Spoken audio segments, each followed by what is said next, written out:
Hello, everyone, and thank you for joining us.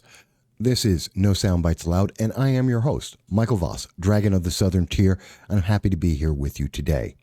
If this happens to be the first time you've seen the program, we do long-form political commentary, a free-form conversation about the issues that are affecting us all with the facts and links to everything that we're going to be discussing. You'll find those links in the description below so that you can look it over for yourself and come to your own conclusions. Now, today we're going to be talking about something that's very important. Right now, it happens to be 4:24 a.m. on December 15th. Roughly about 5 hours ago, thereabouts, the Electoral College came together and they had the vote, a very important vote, to determine who was the president of the United States on January 2021.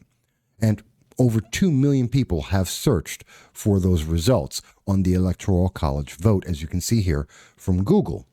And this is important, not just for America, but for the world. Everyone has been very interested on who is going to be president and how America is going to move forward because of who that is as president. Now, it's something that's been very contested because there are massive amounts of election irregularities that are still being addressed and reviewed. Confidence in this election, I would believe, and I do believe, is at an all-time low, where we have seen irregularity after irregularity in the New York 20, not just on the presidential level, but even on the local level. The New York 22nd race, still to this day, well over a month after the fact, remains undecided, with an election with a difference in votes of somewhere between 22 and 100 votes. We have people who are dead that voted in local elections and national elections. We have individuals who, there was a person I know of in the New York 22nd District, a 96-year-old woman who did not vote, and yet someone appeared in person and voted in her name in this election for the president directly and also for Congress. We've seen questions about the Dominion voting system. And even right now, a report has just come out stating that that a organization, which is called the Allied Security Operations Group, as reported by the Detroit News, have come to a conclusion that the Dominion voting system was intentionally and purposefully designed with inherent errors to create systemic fraud and influence election results. That was their determination. This is a big deal. So there are a lot of questions about this election that have yet to be resolved. But that being said, we know that Joe Biden has been determined by the Electoral College to be president. And Joe Biden, for his part, came out, and according to Reuters, which was just earlier today at about 1 a.m., President came out and he said, "In this battle for the soul of America, democracy prevailed. Biden, going on, now is a time to turn the page as we've done throughout our history, to unite, to heal." Now, that's a very interesting statement coming from Joe Biden, because the Democratic Party, we know, since 2016, have been anything but united with America or trying to heal America. In fact, division explosively grew in America from the 2016 election till today. And there has been no attempt to heal from Democrats, from the progressives, the Democratic Socialists of America, Black Lives Matter, and Antifa. In fact, they wish more separation or individuals to submit to their will. We know this in the protests that have happened throughout all of 2020. We know this in the rioting and the looting that has cost billions of dollars across the United States in cities like Austin and Kenosha, in Minneapolis, in Portland, Seattle, New York City, Dallas. It's across the entire nation. And we've seen many, many people murdered. well over 30 individuals murdered in connection to or directly related from the protests and the rioting of BLM and Antifa, which we've covered throughout the entire summer. And you can see those videos if you wish. So it's a very powerful and interesting statement to hear from Joe Biden to say that now, because the result has been what the progressives, what Democrats have wanted, they won the election, they now want to go forward and say, well, everyone has to unite. And I find it very interesting because it's the very same Democrats, whether it's Hillary Clinton or Alexandria Ocasio-Cortez, who were calling for the removal of the Electoral College. That was their thought. They wanted to get rid of the Electoral College. But now they're praising the Electoral College because the result is what they wanted.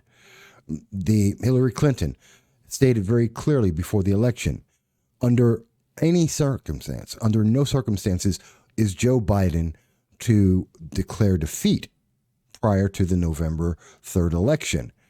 And it was interesting because now we see President Trump doing exactly what Hillary Clinton said. And of course, that's a bad thing. But it was okay for Joe Biden. So again, uniting, healing, it's a mixed message. And it's a message coming out of victory and asking people to submit. Whereas before it was a victory, they were exactly on the opposite side. I mean, Alexandria Ocasio-Cortez is a champion of the resist movement and denying the 2016 election. So I bring that up to bring this into full context of what we're looking at, because there is a disconnect here. And this is a big problem for 2021. And the world is watching.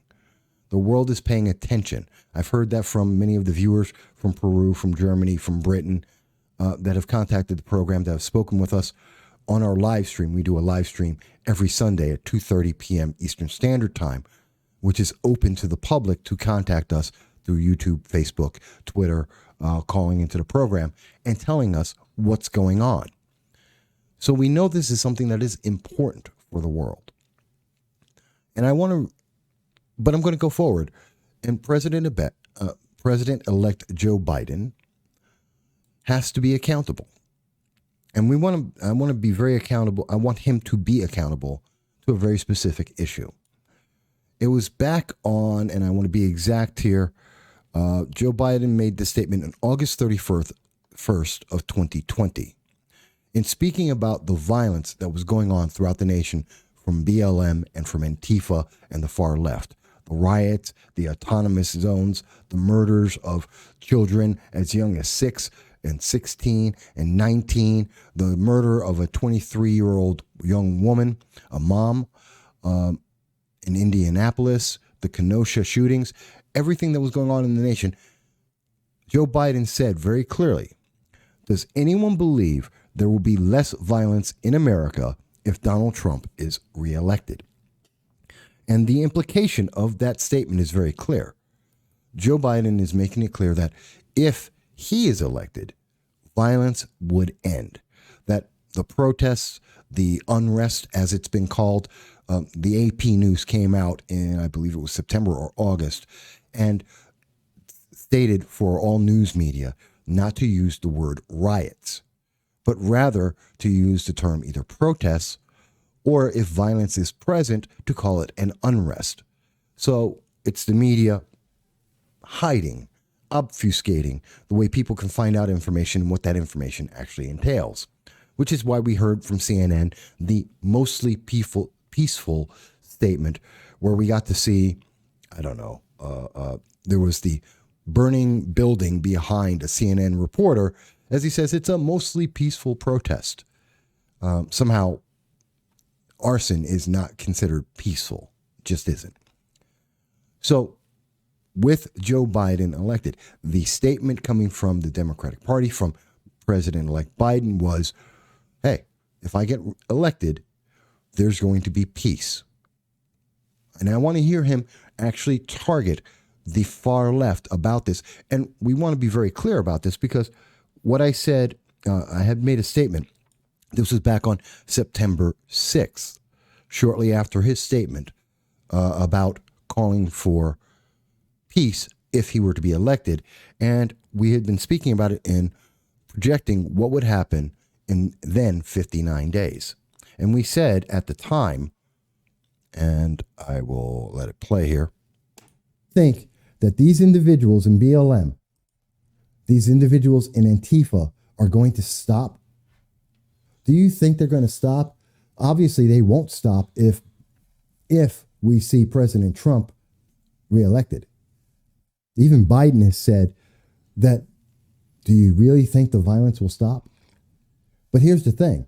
The violence isn't going to stop with Biden elected either. He's no better. He doesn't even want to acknowledge the violence. And if he's not willing to even acknowledge the violence until it affects his polling, do you think he's going to do anything about when he gets elected and they continue? And the news media continues to tell you, no, it's mostly peaceful.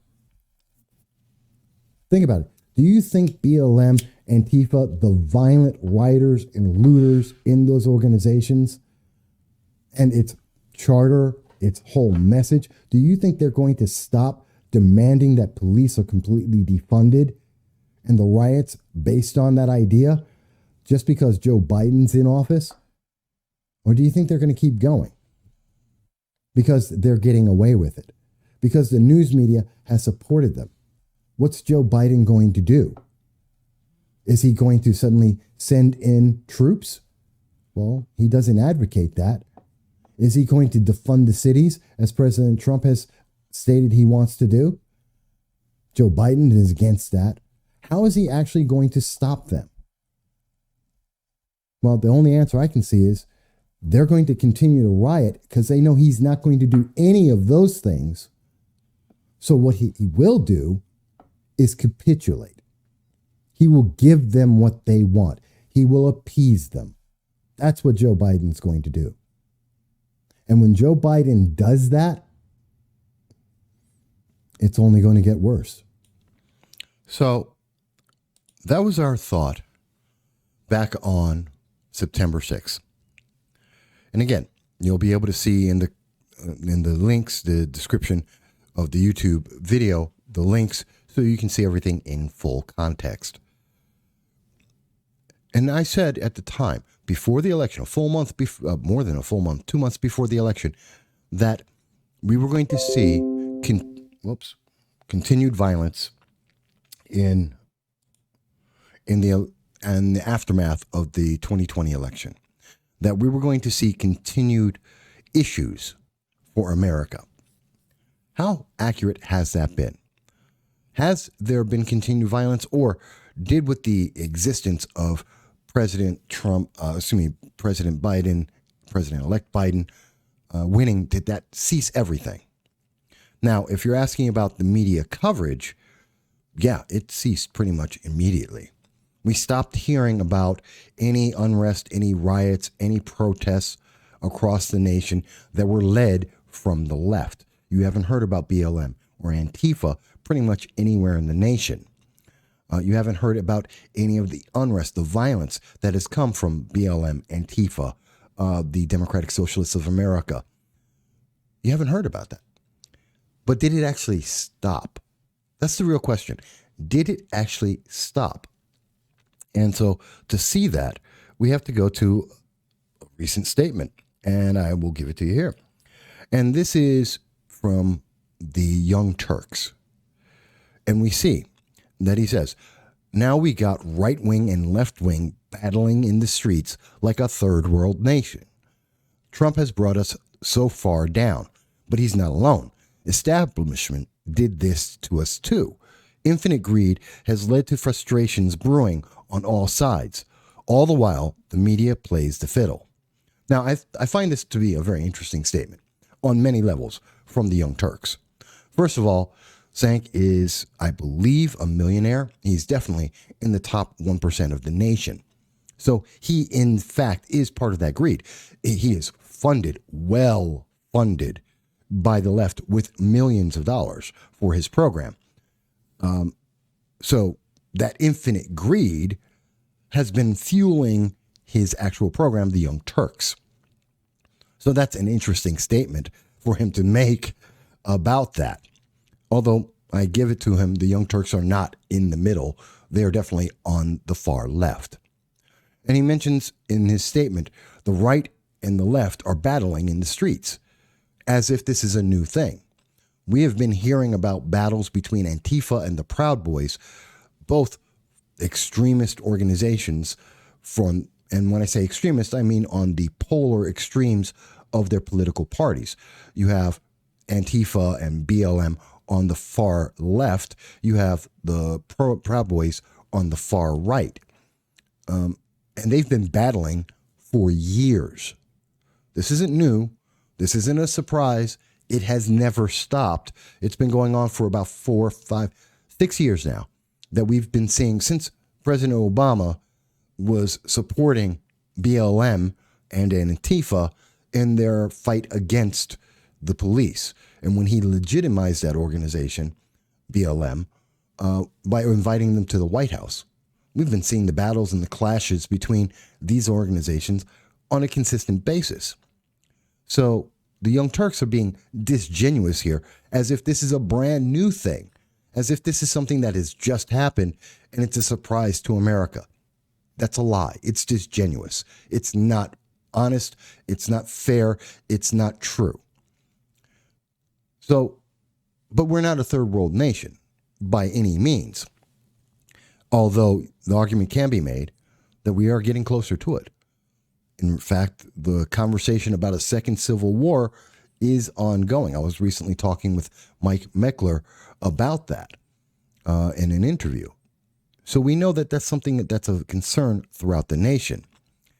And in fact, I want people to understand that the violence, the riots we've seen throughout the nation have been continuous for almost no reason. We've seen the left go out of their mind on a regular basis.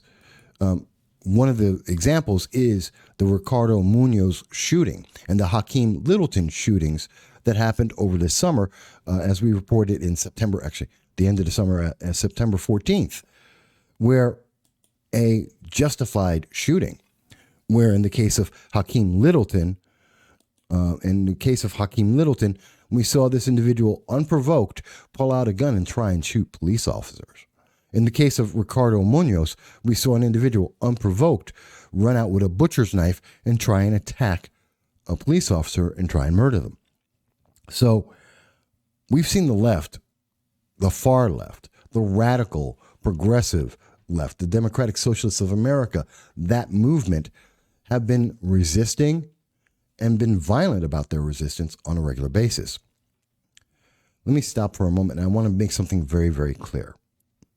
This program, myself and this company, we denounce and we despise and we reject in as clear a set of terms as we can any organization or individual that promotes violence, that provokes and intimidates the public or uses fear to cause individuals to submit against their will to anything. And I don't care if that's on the left or on the right. If there is an organization or an individual that is out there and they're using intimidation tactics, if they're using fear tactics, if they're using violence or the threat of violence, then these individuals and those organizations are wrong, period. And it doesn't matter if they're on the left or on the right. It doesn't matter what their ultimate goal is. It's still wrong. It is un-American and it should be denounced. And we have denounced it on this program and we always will, no matter who is the one that's doing it. But I want to get into, why did Sank mention that there are, what did he say? And I want to be very clear. He said, the left and right are battling in the streets. But what could he be talking about? Well, quite honestly, he's talking about the protests, the Stop the Steal protests that have happened in Washington, D.C. There have been 2 of them. They have not been well reported by the news media. And in each case, members of BLM and Antifa have come in and the far left has attacked individuals at those events. The most recent of them happened to be just this weekend, where we saw, as reported by Fox 5, 4 people were stabbed, 33 people were arrested at a protest. Now, that's a very troubling number. What isn't being mentioned as much is that the BLM faction, the Antifa faction, which are pretty much interchangeable, were the instigators. They were there. Now, that's not to say that the Proud Boys did not do their own problems as well. I believe it was after the initial altercations, they went on and they burned down Black Lives Matter's banners. Not buildings, not cars, not businesses. They didn't break windows. They didn't terrorize the community, which we've seen in cities throughout this entire nation. Look at the videos of Dallas and Seattle and Portland, Kenosha, Minneapolis, New York City. You've seen this constantly. But it is not to say that the Proud Boys did not, and were caught on video doing it, take signs of Black Lives Matters and tear them up and burn them. Is that wrong? Yes. Do we denounce that? Absolutely. Absolutely. But again, this isn't new. This isn't sudden. And it is not a result of President Trump, or I would say even it's not a result of President-elect Joe Biden. But wasn't Joe Biden the one who told us that this would end? Why is he not saying something to BLM and Antifa? Because the protest itself in Washington, D.C., the first and the second one, were peaceful, were Americans saying there were questions about an election. I know that YouTube denounces that and does not want anyone to talk about that, even though those issues, those irregularities have not been resolved, and thus the transparency of elections in America have not been resolved. But Americans have questions. Millions of Americans have questions. And they're gathering together to say they have questions and want transparency, to be able to trust our government and to trust our elections. And BLM and Antifa have attacked. Weren't they supposed to stop? Wasn't that supposed to end with the election of Joe Biden, which, according to the news media from November 4th going forward, they have consistently told us Joe Biden won. The signal was out. The message was there. We were told he won. So wasn't the violence supposed to end? Weren't the protests from the left supposed to end? Because the answer is it has not ended. We see now, again, there are some questions with this, but what we do know was that, as reported by The Guardian, a car plowed into protesters at New York City Black Lives Matter demonstration. Now, whether or not that was done on purpose is unknown at this time, and that's a matter of question. But what is known, and the key thing here is, protesters at New York City Black Lives Matter demonstration, or a protest, in other words. But that wasn't supposed to be happening anymore. The protests were supposed to be over. In fact, if it were not for the car plowing into the protesters in New York City, the news media had no intention of telling the public protests are still going on. And we've seen this in Atlanta, in Seattle, in Austin. We've seen this throughout the entire nation. Protests are still happening. The very same protests that Joe Biden told us wouldn't be happening. Remember, Joe Biden told us, as I showed you before, Joe Biden told us, does anyone believe there will be less violence in America if Donald Trump is reelected? Meaning that there will be less violence in America if Joe Biden were to be elected. That's not happening. We know that Joe Biden is now saying it's time to unite and heal. He's saying that to Republicans and conservatives and to libertarians. He's saying that to the right of America. He isn't saying that to the left. because they're continuing on their path, just as we thought that they might. And that's troubling. That is incredibly troubling, because it's not just in New York City. It's not just that they're continuing to protest, and in that case, in the New York City protest, it's against immigration services and dealing with illegal aliens in America. No, because it's also in Portland, where we see a second autonomous zone was created. Now, this didn't get a lot of news. This wasn't a national headline yet again, although it should have been. But we saw another community, several blocks, were again taken over by radicals who happened to be on the left, who happened to be members of the Democratic Party, socialists and progressives. BLM and Antifa took over another community. And most people in America don't know about that. Because according to the news media and the way they're presenting it, all of that stopped. It ended. The moment that Joe Biden got elected, we stopped hearing about this. Except it didn't stop. It is still happening. And that means that Joe Biden either lied to the American public back on August 31st, or he's incapable of doing what he promised. Neither is a good thing for America in 2021. And we know about this zone, which is reported locally, but not nationally. According to Oregon Live, the occupied zone was nearly 3 blocks long and lasted 6 days. Now, it has since ended. Why did it end? Because the Mayor Ted Wheeler, who's in charge of Portland, actually stepped in to end this problem. Unlike what he did previously throughout the entire summer prior to the election, where he refused to stop any of the protests, even as we saw video after video of Molotov cocktails being thrown, of people trying to assault federal buildings, the violence that was going on. Even with all of that, he ignored it. But now he's actually stepping forward to try and stop the violence. But it is continuing. Now, he goes on to say, Ted Wheeler, mayor of Portland, says, when I say I will not accept occupation, much less an armed occupation, I mean it. Except when it's done by BLM and Antifa, and it's just before an election, which he thinks will help to improve an election, apparently, because he did not oppose an armed occupation earlier this year.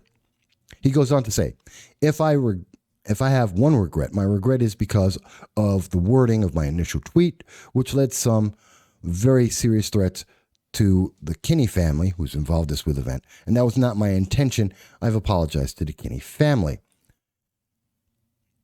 So that's what his thought is, that it's an occupation.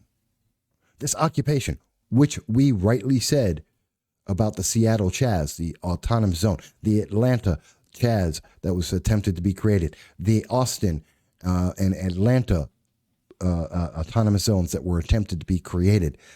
None of them are anything but occupations, armed occupations. In fact, the one in Atlanta led to the death of a 6-year-old child. Where is Joe Biden speaking about this? Where is the leadership from Joe Biden? Where is the call from Joe Biden to ask for unity and healing and to end these protests across the country? These protests that the news media are now telling us don't exist, are obfuscating and hiding from the public eye, much like they did about Hunter Biden's laptop, initially coming out and telling us there is no evidence, this is false, that it didn't have any proof or truth to it, and then later having to reveal, as they have just now done, that, yeah, it's real. Investigations are ongoing. There is an inherent and absolute problem. But it's after the election, so it doesn't matter because Joe Biden's now president-elect. There is a serious problem here. So the summation of all of this is we heard from President-elect Joe Biden over the summer, August 31st, telling us that the nation will become more peaceful, more civil under his rule, under his time in office. Well, we're calling him out for this. Show us. Don't tell us. You told us, and you said that to get votes for an election. Well, now you are President-elect Joe Biden. Let's see the results. Let's see the leadership and the action. It is your party, the Democratic left, the socialists and progressives of the Democratic Party, not the right. And you need to call them in and rein them in and bring America to a more peaceful place. This is the unity you need to work on, because the right sees everything that I'm speaking about. They are paying attention, and they don't see you doing that. They don't believe that you actually have an intention to unite the nation, to heal the nation, but to subjugate millions and millions of Americans, at least the 73 million Americans that voted against Joe Biden. You may disagree. You may feel that I've misunderstood something, or that I'm somehow not understanding the scope of the situation. Is it unfair to ask Joe Biden to live up to the statements that he made? Is it unfair to say, just as we did before the election, that we continue to see violence, we continue to see Antifa and BLM and the radical left go forward using intimidation, fear, and threats of violence, if not actual violence? Is that unfair? You may think so. Please tell me why. Let's have this discussion, because America doesn't improve unless we do have that discussion. Unlike Joe Biden, we believe to unify America means to speak to America and to come to an understanding, a compromise, a place where we all can live peacefully because we understand, not because we were told. Well, that's what we think here today, and we wanted to share that with you. It's something for you to think about, and we look forward to your comments. If you have enjoyed this, if it has brought you to question or even ask about these things, please subscribe. We hope to hit our target of 500 subscribers before the end of the year. Hopefully this has given you a reason to do so.